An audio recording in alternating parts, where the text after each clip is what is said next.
রাজধানীর স্পা সেন্টারগুলো পরিণত হয়েছে নারী সঙ্গ ও মাদক সেবনের নিরাপদ আশ্রয়স্থল।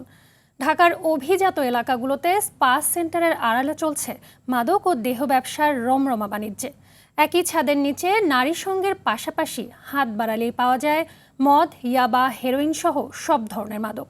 পুলিশের নিষ্ক্রিয়তার সুযোগে গত কয়েক বছরে এই অবৈধ ব্যবসা বেড়েছে প্রায় কয়েক গুণ।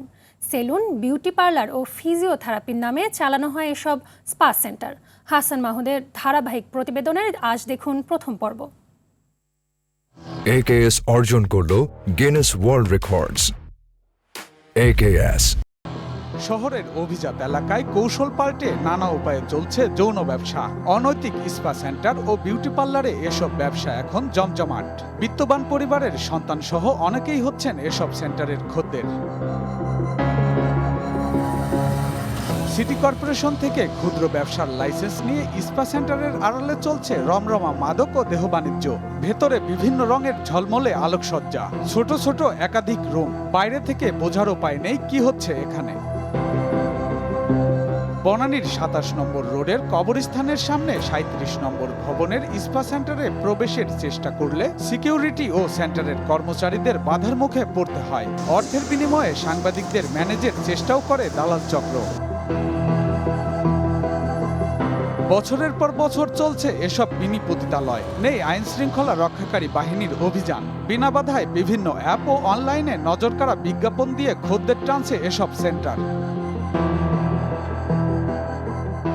কথা হয় স্পা সেন্টার পরিচালনাকারী এক ব্যক্তির সঙ্গে। বলেন চাঁদার টাকা দিতে ব্যর্থ হয় সবকিছু ফেলে ব্যবসা গুটিয়ে নিয়েছেন তিনি। নৃশংস ইয়াবা নিয়ে আসে, গাঁজা নিয়ে আসে, হেরোইন নিয়ে আসে, গুলশানের টাকা সব তোলে।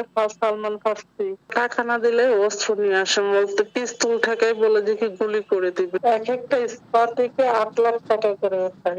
পুলিশ বলছে মাদকের বিরুদ্ধে জিরো টলারেন্স নীতিতে কাজ করছেন তারা। কিছু ভবন মালিক অতিরিক্ত ভাড়ার লোভে স্পা সেন্টারগুলোকে ফ্ল্যাট ভাড়া দিয়ে থাকেন। পুলিশি অভিযানের সময় কোনো কিছু না জানার ভান ধরেন ভবন মালিকরা। ইদানিং একটা ট্রেন্ড দেখা যাচ্ছে যে এই স্পা সেন্টারগুলো তারা চলে যাচ্ছে ফ্ল্যাট বাড়িতে, মানুষের জনসমাগমের মধ্যে। তো ওখান থেকে শনাক্ত করে তাদেরকে বের করাটা একটু চ্যালেঞ্জের, কিন্তু তারপরে পুলিশ সংবাদ পেলেই এসব জায়গায় অভিযান চালাচ্ছে এবং তাদের বিরুদ্ধে ব্যবস্থা নিচ্ছে।